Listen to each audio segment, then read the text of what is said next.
اليوم يصبح تطبيع العلاقات بين المغرب وإسرائيل أمرا بديهيا. وقد اختار العاهل المغربي الملك الحسن الثاني مستشاره للشؤون الاقتصادية والمالية هو أندري أزولاي. السلام شامل. والمغرب كما تعرف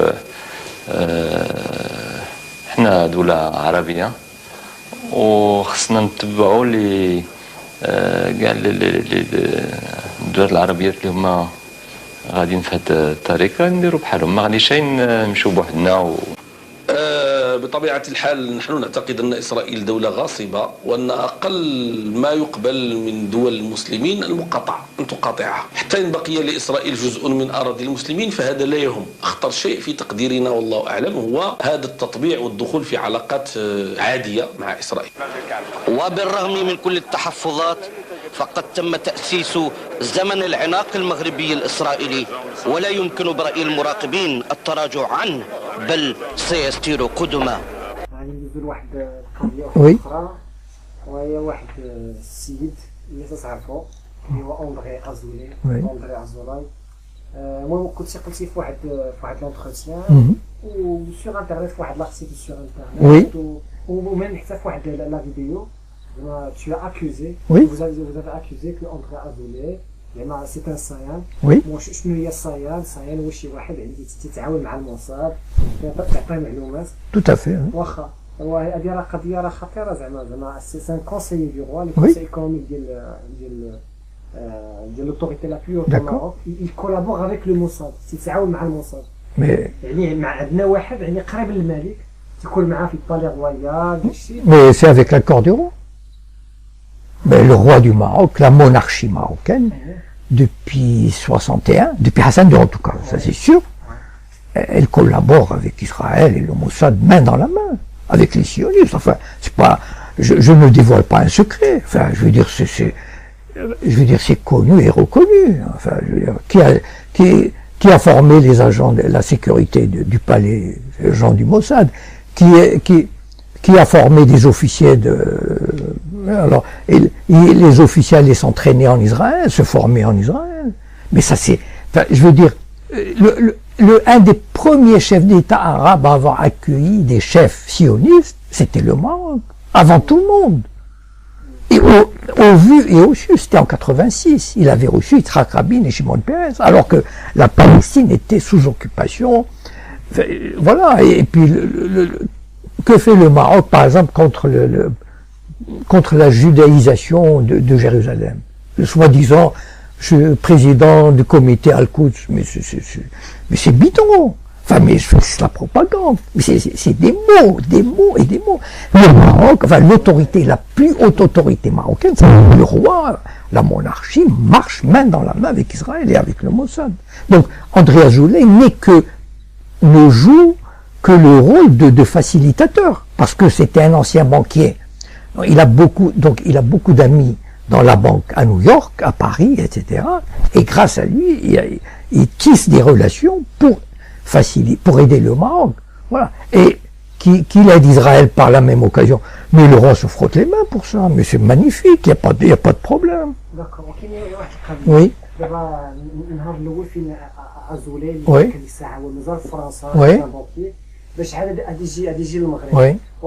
Oui. On a fait appel à lui rien que pour la facette. Oui. Pour le décor de le Maghreb, c'est un pays ouvert. Oui. On a un conseiller juif. Oui. Il a été recruté. Les deux. Ah, les deux. Bah, probablement, pourquoi les deux? Parce que moi, j'étais pas dans le secret des dieux pour savoir. Mais ce qui me fait penser que c'est les deux, c'est que André Azoulay, depuis 20 ans, c'est la vitrine. C'est-à-dire, la coalition, regardez, le roi, tout le monde, même moi, on me le dit. Regardez, il y a un conseiller. Ah bon? Et les juifs qui continuent à partir, enfin, non, ça ne les intéresse pas. Parce que eux, il y a un conseiller, comme si ça, et alors, mais de tout temps, les monarchies marocaines avaient un conseiller juif. Je veux dire, au XVIIe siècle, au XVIIIe, mais alors, non. Et, bon, d'abord, ça donne cette image. Et puis, il organise des colloques, etc. Ça entretient.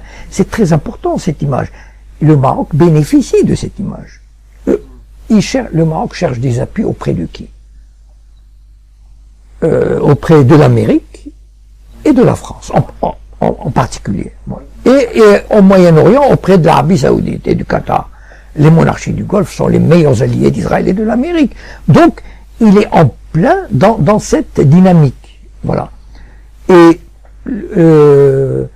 comment dire, il est très probable que ça a joué le fait que André Azoulay soit parti au Maroc pour jouer ce rôle de Sayan. C'est-à-dire, moi j'ai expliqué, on m'a demandé dans une interview, en quoi consiste ce rôle de Sayan. Bon, voilà. Mais ce rôle de Sayan consiste à faire en sorte que Israël gagne une légitimité auprès des pays arabes très importants, gagne une certaine reconnaissance internationale, une légitimité sans rien concéder. Et il a réussi à merveille. Enfin, je veux dire, pour moi, c'est un Sayan parfait. Il a rempli sa fonction de manière extraordinaire, puisque le Maroc est un pays qui a pratiquement déroulé le tapis rouge devant Israël. Il faut pas croire les trucs qui disent oui, bon, on va rompre les relations, on va les geler. Bon, tout ça, c'est pour la galerie, parce qu'ils sont obligés de faire ça. Parce que l'opinion publique elle est remontée contre Israël. Mais en sous-main, on fait tout pour faciliter la pénétration d'Israël dans le monde arabe sans rien concéder. Encore une fois, c'est ça qui est important. Voilà. Ils ont fait ça en Tunisie, ils ont fait ça en Mauritanie. Pourquoi la Mauritanie, il y a quelques années, a accepté l'ouverture de relations diplomatiques? Qu'est-ce qu'elle a à voir la Mauritanie avec Israël? Eh bien, parce qu'on a dû lui dire, on a dû voir le chef, écoute, tu veux un prêt du FMI, tu veux... Et il faut... Voilà. Et, bon, le Maroc, on peut pas lui demander ça encore, parce que c'est trop gros. Mais, quand même, le comité Al-Quds, il est là, justement, probablement avec la bénédiction israélienne et américaine. Le comité Al-Quds, il est là pour freiner tout ce qui peut contrarier les projets israéliens. C'est-à-dire, en fait, quelle est la technique arabe jusqu'à présent? C'est-à-dire, des dictateurs arabes qui sont complices. Aboyer très fort et laisser passer les choses concrètement. Voilà. Aboyer très fort. Voilà, ça c'est très important. Contre l'annexion de Jérusalem, la judaïsation, mais surtout ne rien faire. Surtout laisser Israël s'emparer de Jérusalem. Franchement, quand on voit 50 pays islamiques, 50 qui luttent contre la judaïsation de Jérusalem, quand on voit l'état de Jérusalem aujourd'hui, alors, où les 50 pays sont vraiment ne valent rien, je veux dire 50 pays, même 22 pays arabes, ou alors il y a une complicité, mais flagrante.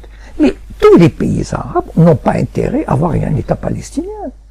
Les pays arabes veulent un État palestinien croupion, un bantoustan, et qu'ils ferment leur gueule, et qu'ils s'aplatissent devant Israël.